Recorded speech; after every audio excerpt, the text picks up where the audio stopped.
రాజన్న సిరిసిల్ల జిల్లా బోయిన్పల్లి మండలం కొత్తపేట గ్రామానికి చెందిన ల్యాద సాగర్ భవన నిర్మాణ కార్మికుడు మరి గత కొంతకాలం నుంచి ఇక్కడ భవన నిర్మాణ రంగంలో పనిచేసుకుంటూ జీవనోపాధి పొందుతున్న సమయంలో మరి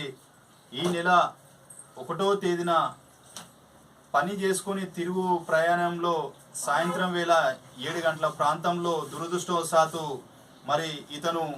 ఇంటికి వస్తున్న క్రమంలో కూడా ద్విచక్ర వాహనం మీద వస్తున్న తరుణం లోపల మరి గుర్తు తెలియని ఆటో గుద్దడం వల్ల యాక్సిడెంట్ చేయడం వల్ల ఈయన కాలు పూర్తిగా దాదాపు 90% డ్యామేజ్ అవడం వల్ల ఇతను ఎలాంటి పని చేయలేని స్థితికి ఇలా ఈ భవన నిర్మాణ కార్మికుడు రావడం జరిగింది. మరి ఈరోజు ఈ కార్మికుడికి లేబర్ కార్డు కూడా ఉన్నది కాబట్టి మరి ఇప్పుడు జరగబోయే ఇప్పుడు ఎలాంటి పని చేసుకునే పరిస్థితి లేదు కాబట్టి ఈ కుటుంబం పట్ల మరి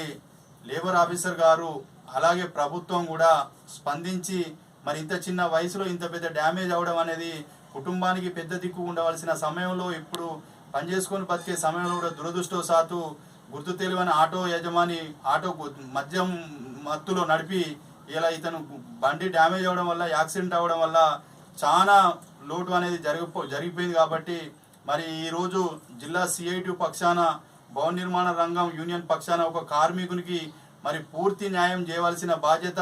ఇలా లేబర్ ఆఫీసర్ డిపార్ట్మెంట్ కార్యాలయానికి అలాగే ప్రభుత్వాలకు పాలకులకు కూడా ఉంది. కాబట్టి మానవత్వం కోణంతో కుటుంబాన్ని ఆదుకోవాల్సిన అవసరం ఎంతైనా ఉందని చెప్పి సందర్భంగా జిల్లా CIT పక్షాన మరి భవన నిర్మాణ కార్మికుడు ల్యాద సాగర్ కుటుంబానికి న్యాయం చేయాలి. మరి భవిష్యత్తులో కూడా ఎందుకంటే పిల్లలు ఉన్నారు కాబట్టి ఇతను ఎలాంటి పని చేసుకునే స్థితి లేదు కాబట్టి 90% ఇప్పుడు డాక్టర్లు కూడా నిర్ధారణకు వచ్చారు, లోపల రాడ్లు కూడా వేయడం జరిగింది. కాబట్టి మరి ఒకసారి ప్రభుత్వం కూడా ఆలోచించి మీ వంతు సహకారం ప్రభుత్వం తరఫున అలాగే లేబర్ డిపార్ట్మెంట్ ద్వారా కూడా మరి నాకు లేబర్ కార్డు ఉంది కాబట్టి ఖచ్చితంగా ఈ కుటుంబాన్ని ఆదుకోవాలని చెప్పి జిల్లా CIT భవన నిర్మాణ రంగం ఉపాధ్యక్షునిగా మరి ప్రభుత్వానికి లేబర్ డిపార్ట్మెంట్ ఆఫీసర్ గారికి విజ్ఞప్తి చేస్తున్నాం.